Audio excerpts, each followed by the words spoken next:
Welcome to Dharshini fashion. இன்றைக்கி நம்ம என்ன பார்க்க போகிறோன்னா சிக்கன் 65 எப்படி ரெடி பண்ணுறதுன்னு பார்த்துக்கலாம். நான் அதுக்கு வந்து 1/2 கிலோ சிக்கன் எடுத்திருக்கேன். நல்லா மஞ்சத்தூள் உப்பு போட்டு நல்லா வாஷ் பண்ணி வச்சுருக்கேன். நெக்ஸ்ட்டு வந்துட்டு ஒரு 2 ஸ்பூன் இஞ்சி பூண்டு பேஸ்ட் எடுத்துக்கலாம். ஒரு முட்டை எடுத்துக்கலாம். 4 ஸ்பூன் கார்ன்ஃப்ளவர் மாவு அப்படின்னா சோள மாவு எடுத்திருக்கேன். 2 ஸ்பூன் கடலை மாவு எடுத்திருக்கேன். ஒரு 1/2 கப் தயிர் எடுத்துக்கலாம். அப்புறம் சிக்கன் 65 மசாலா ஒரு 2 ஸ்பூன், அப்புறமேல் வரமிளகாத்தூள் 1 ஸ்பூன், மிளகுத்தூள் 1/2 ஸ்பூன் எடுத்திருக்கேன். அடுத்து வந்து 1/2 லெமன் எடுத்துக்கலாம். இப்போ வந்து சிக்கன் 65க்கு மசாலா பிரட்டிக்கலாம். இதுக்கு நான் ஒரு பாத்திரம் எடுத்து வச்சுட்டேன். இப்போ வந்துட்டு கார்ன்ஃப்ளவர் மாவு எடுத்து வச்சுருக்கோம்ல, ஒரு 4 ஸ்பூன் கார்ன்ஃப்ளவர் மாவு போட்டுக்கலாம். அடுத்து கடலை மாவு 2 ஸ்பூன் போட்டுக்கலாம். நெக்ஸ்ட்டு நான் எடுத்து வச்சுருக்க மசாலா சிக்கன் 65 மசாலா வந்துட்டு ஒரு 2 ஸ்பூன், மிளகாய்த்தூள் 1 ஸ்பூன், மிளகுத்தூள் வந்துட்டு ஒரு 1/2 ஸ்பூன், இதையும் போட்டுக்கலாம்.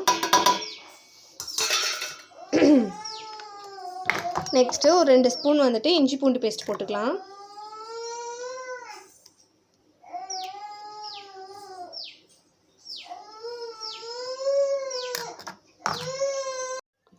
நெக்ஸ்ட்டு 1/2 லெமன் போட்டுக்கலாம்.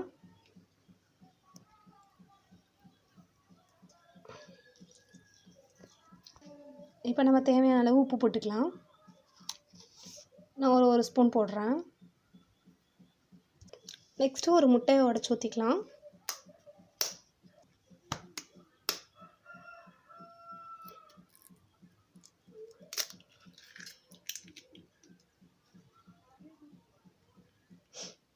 நெக்ஸ்ட்டு தயிர் சேர்த்துக்கலாம்.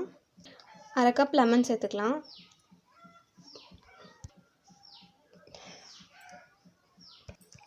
அரை கப் தயிர் சேர்த்துக்கலாம்.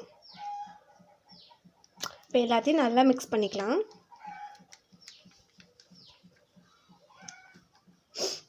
நல்ல கிறிஸ்பியான சிக்கன் 65 நம்மளுக்கு கிடைக்க போகுது. நெக்ஸ்ட்டு நம்ம சிக்கன் போட்டுக்கலாம்.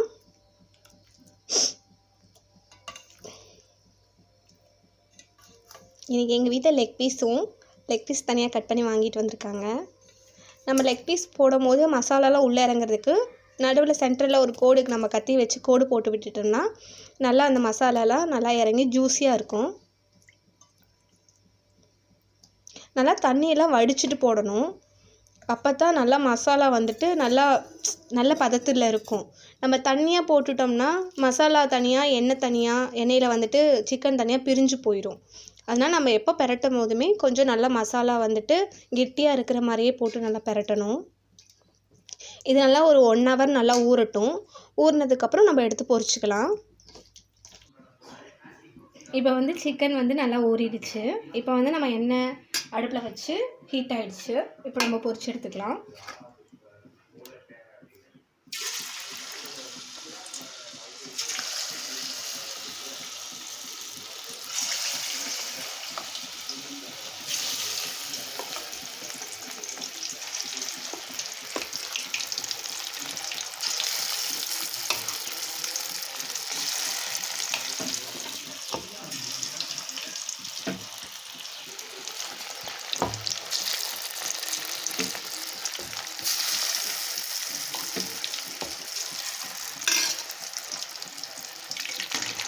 நல்லா பொன்னிறமாக பொரிச்சு எடுத்துக்கலாம்.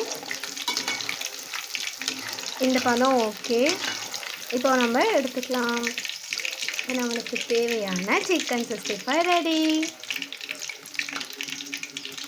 நமக்கு தேவையான சிக்கன் 65 ரெடி ஆயிடுச்சு. இந்த வீடியோ உங்களுக்கு பிடிச்சிருந்தா தர்ஷினி ஃபேஷனை ஷேர் பண்ணுங்கள், கமெண்ட் பண்ணுங்கள், லைக் பண்ணுங்கள், மறக்காமல் சப்ஸ்கிரைப் பண்ணிடுங்க. தேங்க்யூ.